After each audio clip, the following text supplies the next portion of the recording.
بسم اللہ الرحمن الرحیم۔ اللہ کے نام سے شروع جو بڑا مہربان نہایت رحم والا ہے۔ حسن خاتمہ سے کیا مراد ہے؟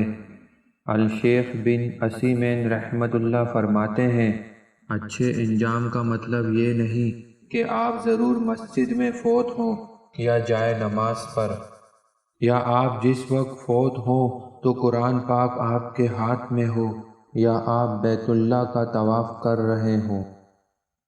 تمام مخلوقات میں سے بہترین حضرت محمد صلی اللہ علیہ وسلم کا جس وقت وصال ہوا تو آپ اپنے بستر پر سیدہ عائشہ صدیقہ کی گود میں تھے۔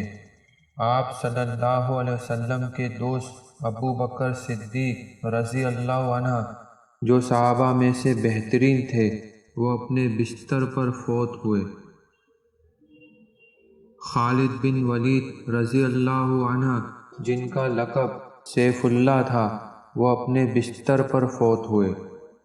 حسن خاتمہ یہ ہے کہ آپ اس حال میں فوت ہوں کہ شرک سے پاک ہوں۔ حسن خاتمہ یہ ہے کہ آپ اس حال میں فوت ہوں کہ نفاق سے پاک ہوں۔ حسن خاتمہ یہ ہے کہ آپ اس حال میں فوت ہوں کہ آپ بدعتوں سے پاک ہوں۔ حسن خاتمہ یہ ہے کہ آپ اس حال میں فوت ہوں کہ آپ قرآن و سنت پر عمل پیرا ہوں۔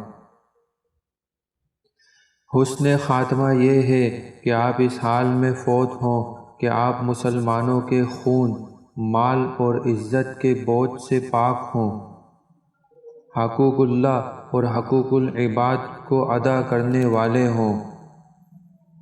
حسن خاتمہ یہ ہے کہ آپ اس حال میں فوت ہوں کہ آپ کا دل سلامت ہو، نیت پاک ہو اور آپ حسن اخلاق پر ہوں۔ کسی مسلمان کے لیے آپ کے دل میں کوئی بغض، کینہ، بدگمانی اور نفرت نہ ہو۔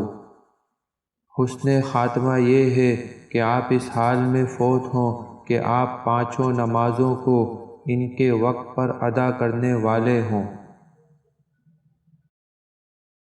اے اللہ پاک، تمام کاموں میں ہمارا انجام اچھا کر دے، آمین۔ اس پیغام کو دوسروں تک پہنچائیے تاکہ اللہ کسی کی زندگی کو آپ کے ذریعے بدل دے۔